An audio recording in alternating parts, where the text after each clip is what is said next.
A është fituesi I madh në geopolitik Turqia, pra mori Sirin, edhe rolin për negociatat. Nuk po flas për Ballkanin sepse një pjesë analize mendojnë që Trumpi ja dorëzoi edhe Ballkanin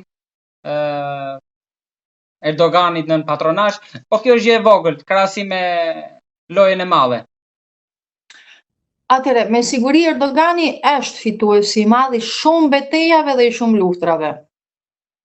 Do të kujtoj që në një moment është në fuqi prej shumë vitesh.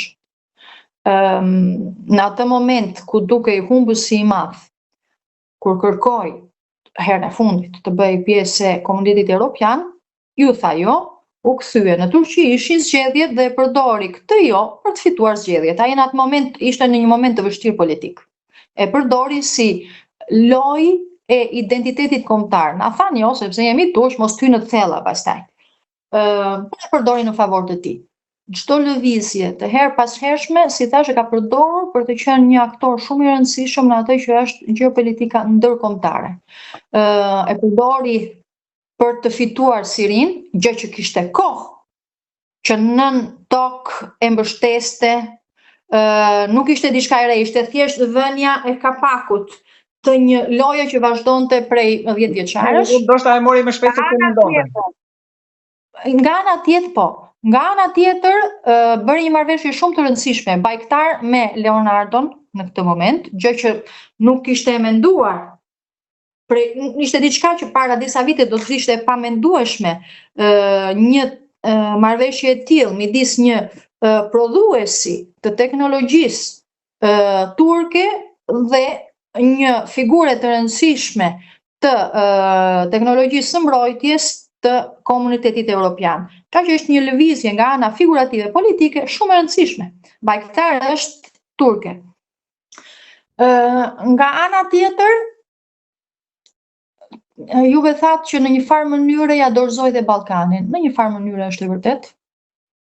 Është e vërtet në një farë mënyre, por në fakt Shtetet e Bashkuara nuk mund të humbasin rolin e tyre si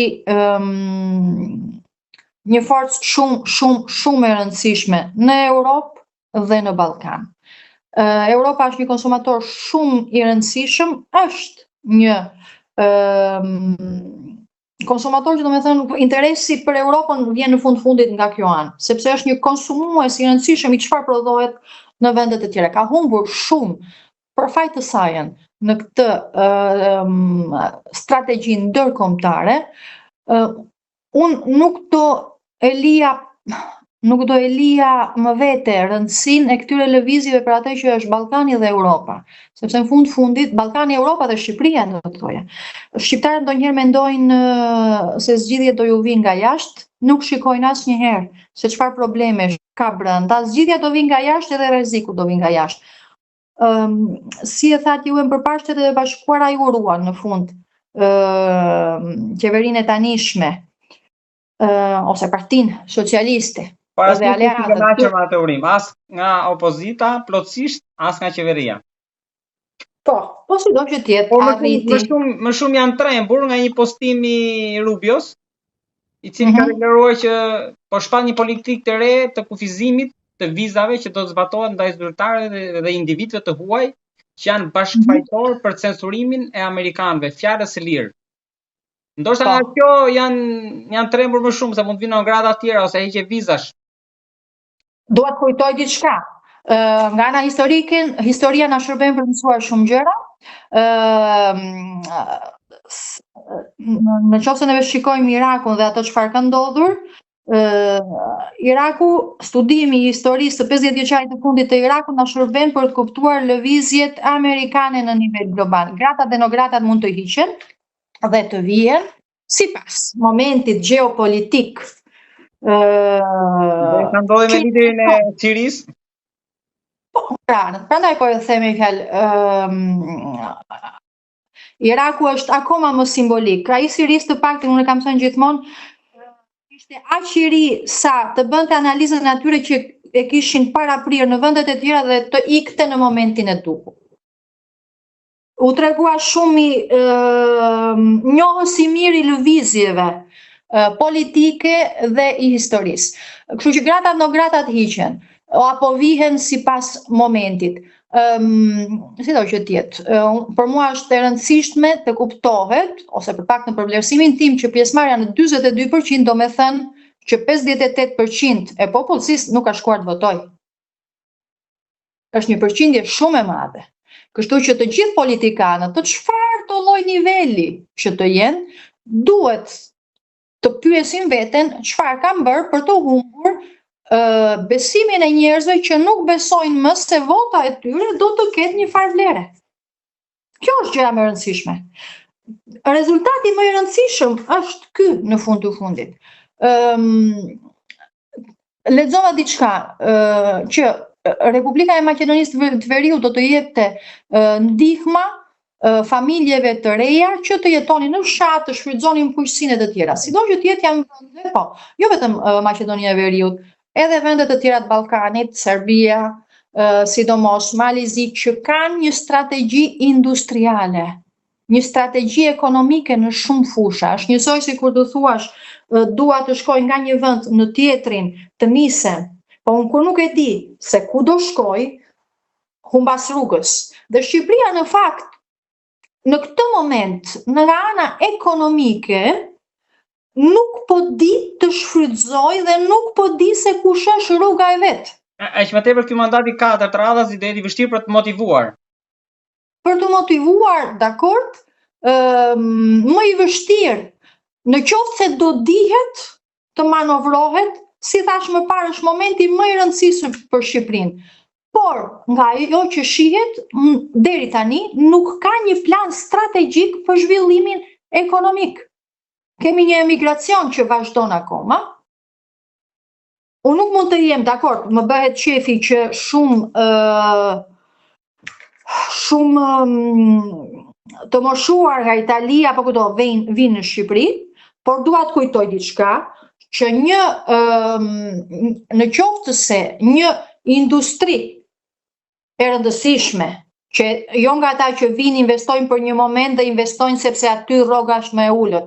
Një industri e mirëfillt në planin e saj të investimit strategjik, para se të investojnë në një vend, shikon edhe moshën mesatare të atij vendi, shikon shkollimin e atij vendi, shikon funksionimin social dhe sanitar të atij vendi, si funksionojnë spitalet, si është shkollimi dhe si është mosha mesatare. Janë shumë të rëndësishme, sepse nëse unë dua të investoj në një vend, dua të marr persona që janë të formuar. Unë mund të sjell formimin për diçka të re, për industrinë time, por duhet të jenë persona që një background e kanë, të çfarë do lloj niveli, po them, edhe thjesht të punës së dorës. Moshën mesatare, sepse nëse mosha është shumë e lartë, atëherë investimi im është një investim që do të shkojë në rrënim nëse nuk do të kem forcë punëtore, forcë intelektuale, sepse kur investimi bëhet për 10 vjeçar. Në qoftë janë të detyruar tani të shikojnë, ka qenë gjithmonë, po ka marrë akoma më tepër rëndësi si funksionojnë spitalet, sepse nëse unë sjell dikë nga jashtë të punoj, po marrim Italinë, po sjell inxhinierët e mi, personat e mi që të punojnë aty, atëherë duhet t'i garantoj edhe kurat e duhura.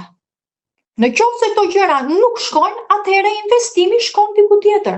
Nuk është vetëm rroga e ulët, që është diçka shumë e keqe kur ta mendosh që ajo vetmja gjë që un kam për të ofruar ndaj një investitori që vjen nga jashtë është rroga e ulët, domethënë shfrytëzimi i njerëzve.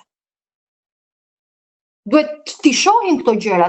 Ajo që më duket është se nuk ekziston as njohja e atyre që janë parametrat që sjellin investituesit e huaj. Dakord, po e përsëris një herë tjetër, më bëhet shumë qefi që po vinë të moshuarit, por nuk janë investues. Është diçka tjetër. Dakord, nuk mund të jetë pjesë e ekonomisë tonë vetëm përthithja e emigrantëve nga jashtë. E kampeve të emigrantëve, dhe dua të them dhe diçka tjetër në fakt, që për të bërë një kamp emigrantësh me kriteret, me qenë se duam të shkojmë drejt Bashkimit Evropian, me kriteret e Bashkimit Evropian, që vendos se si janë kriteret, ndodhen në Maltë, Dhe për të bërë një qendër duhet të kesh disa parametra, duhet të kesh disa hapa, duhet të garantosh kurrën një personave që ke aty, duhet të kesh mjekun, duhet të kesh psikologun, duhet të kesh përkthyesin, duhet të kesh sigurinë, nuk mjafton vetëm puti personat për të fjetur në një vend. Nuk është ai, sepse mund të kthehet kundër në radhë të parë. Sepse një person kur vjen nga jashtë, akoma më tepër është i predispozuar, sidomos kur vjen nga histori të vështira, i predispozuar të ketë sjellje agresive, por që nuk është se lindin sepse personi është agresiv. Lindin sepse kushtet e tij psikologjike në një vend që nuk njeh e predispozojnë për këtë problematik. Ti duhet të krijosh kushtet që kjo gjë mos të kthehet kundër teje. Psikozat, skizofrenia, sjelljet antisociale janë shumë më të larta në këto kategori dhe i takon vendit për kushtet të tjera. Kjo jo vetëm për ata që vinë për shembull në këmbë, edhe emigrantët shqiptar në ato vende kushtet e integrimit janë më të mira, këto problematika janë më të ulta, gjithmonë ekzistojnë. Por integrimi social është shumë i rëndësishëm. Në Shqipëri do të garantohet pa arritur të integrimit, sepse pastaj duhet të shkojnë në një tjetër teorikisht, pa arritur të integrimit duhet të garantojë kushtet që janë të detyruara nga ana ndërkombëtare. Manuela, falenderoj shumë për gjithë bisedën edhe gjitha çështjet që diskutuam.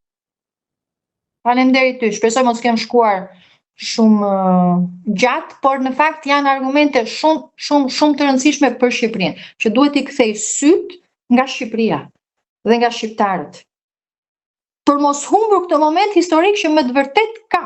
Është një moment historik që nuk mund të ndalet vetëm në llafe, në slogane politike, por në realitet. Si të thash më parë, disa gjërat më elementare që më duket se nuk njihen. Është rritur aq shumë mosha mesatare, persona që largohen nga vendi. Duhet të ketë investim në nivel social, në arsimim, në spitale.